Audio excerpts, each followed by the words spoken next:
Hi friends, நீ நான் காதல் அப்கமிங் ரிவ்யூ பார்க்கலாம்.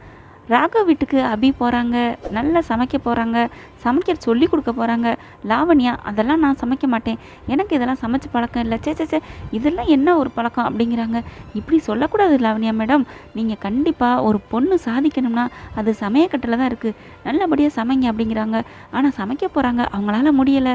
சரி, அதுக்கப்புறம் நான் இன்றைக்கி சமைக்கிறேன், நீங்கள் அதை பாருங்கள் அப்படின்னு சொல்லிட்டு அபி எல்லாமே நல்லபடியாக பக்குவமாக சமைக்கிறாங்க. அதை பார்த்துக்கிட்டே இருக்கிறாங்க. இதையெல்லாம் கவனிக்கிற பாட்டி, சே அபி எவ்வளோ நல்லவளாக இருக்கா, இவன் இந்த வீட்டுக்கு மருமகளாக வந்தால் எப்படி இருக்கும், இந்த லாவண்யாவை சுத்தமாகவே பிடிக்கலையே அப்படின்னு நினச்சிக்கிறாங்க. அதுக்கப்புறம் இந்த மாதிரி ட்ரெஸ் எல்லாம் போட்டால் அவங்களால எந்த வேலையும் செய்ய முடியாது அப்படின்னு சொல்லிட்டு, உங்களுக்கு தாவணி பாவாடை சட்டை வரலைன்னா சுடிதார் போட்டுக்கோங்க, நல்ல ஒரு ட்ரெஸ்ஸுக்கு உங்களுக்கு நல்ல பொருத்தமாக இருக்கும், இந்த மாதிரி ட்ரெஸ் எல்லாம் போட்டால் யாருமே ஏற்றுக்கவும் மாட்டாங்க, கொஞ்சம் ஒரு மாதிரியாக முகம் சொல்லிப்பாங்க அப்படிங்கிறாங்க. அதுக்கப்புறம் வேறு வழியே இல்லாமல் சரி நான் போட்டுக்கிறேன் அப்படிங்கிறாங்க லாவண்யா. அடுத்து வந்து பார்த்திங்கன்னா சாப்பாடெல்லாம் செஞ்சு முடிச்சிடுறாங்க, சாப்பிட்றதுக்கு உட்கார போகிறாங்க. அப்போ அபி சொல்கிறாங்க, எல்லாம் எப்போவும் இங்கே தானே உட்காந்து சாப்பிட்றீங்க, ஒரு வித்தியாசமாக வெளியில் நிலாச்சோறு சாப்பிட்லாமா, கார்டனில் போய் உட்காந்து சாப்பிடுவோம் அப்படிங்கிறாங்க. பாட்டியும் அபி என்ன சொன்னாலும் சரிங்கிறாங்க. அந்தளவுக்கு அபியை பிடிச்சி போச்சு. சரி வாங்க எல்லோரும் வெளில போவோம் அப்படின்னு சொல்லிட்டு சாப்பாடெல்லாம் எடுத்துகிட்டு போய் வெளில உட்காடுறாங்க. வெளியில் உட்காந்து எல்லாருக்கும் அழகாக சூப்பராக பரிமாறுறாங்க அபி. அதை பார்த்து பாட்டி பார்த்து சொக்கி போகிறாங்க. ராகவ் சொக்குறாரோ இல்லையோ, அவங்க பாட்டி ரொம்பவே சொக்கி போகிறாங்க. அபி வலையில் விழுந்துட்டாங்கன்னு சொல்லலாம், அந்த அளவுக்கு மயங்கி போயிருக்காங்க. எல்லாரும் சாப்பிட்டுட்டு இருக்காங்க.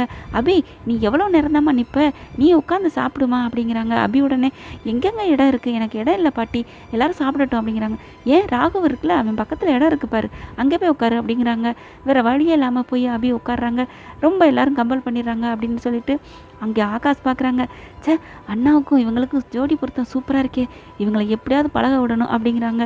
அவருக்கு அவரோட வேதனை, அப்போ தானே அணுவை சேர முடியும் அப்படின்னு நினச்சிட்டு. ஆனால் லாவண்யா செம்ம காண்டாகிறாங்க. என்னது, ராகவ் பக்கத்தில் அபி உட்காந்துட்டாலே அப்படின்னுட்டு. அப்புறமா பாட்டி சொல்கிறாங்க, லாவண்யா போய் அபிக்கு பரிமாறு அப்படிங்கிறாங்க.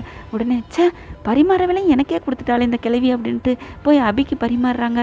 அதுக்கப்புறம் சாப்பிட்டதுக்கப்புறம் ராகவ் எல்லாருமே சாப்பாடு சூப்பராக இருக்கே லாவண்யா, நல்லா சமைச்சிருக்க அப்படின்னு பாராட்டுறாங்க. அப்போ அபி நினைக்கிறாங்க, லாவண்யா பார்த்தீங்களா சமைச்சோன்னே எவ்வளோ பெருமையாக பாராட்டுறாங்க, அதுக்கு தான் நாங்கள் நீங்கள் சமைங்கன்னு சொல்கிறேன் அப்படிங்கிற மாதிரி பார்க்குறாங்க. அதுக்கப்புறம் பாட்டி சொல்லிடுறாங்க, சமைச்சது லாவண்யா இல்லைப்பா, நம்ம அபி அப்படிங்கிறாங்க. என்ன சொல்கிறீங்க? ஆமாப்பா, அபி தான் சமைச்சா அப்படின்னு சொன்ன உடனே, சே நம்ம அம்மாவோட பக்கம் அப்படியே இருக்கே, சூப்பராக இருக்கே அப்படின்னு சொல்லி ரொம்பவே சந்தோஷப்பட்டுக்கிறாங்க.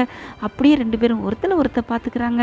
அதை பார்த்து லாவண்யா வயிறு எரியுது, காண்டாகிறாங்க. ஆனால் இதெல்லாம் கவனிச்சிட்டு இருக்க பாட்டி ரொம்பவே சந்தோஷப்படுறாங்க. இவங்க ரெண்டு பேரும் எப்போவும் இப்படியே ஒன்று சேரணும், அப்போ எனக்கு சந்தோஷம் அப்படிங்கிறாங்க. அஞ்சலிக்கும் ரொம்ப சந்தோஷம், எப்படியோ நம்ம தம்பிக்கு கல்யாணம் ஆகணும், அதுதான் அவங்கள பொறுத்த வரைக்கும், அது யாராக இருந்தால் என்ன அப்படிங்கிற மாதிரி நினைக்கிறாங்க. ஆனால் பாட்டியை பொறுத்த வரைக்கும் அபி தான் இந்த வீட்டுக்கு வரணும் அப்படின்னு நினைக்கிறாங்க. ஆனால் ராகவும் மனசுலையும் நம்ம அபி இடம் பிடிக்க போகிறாங்க.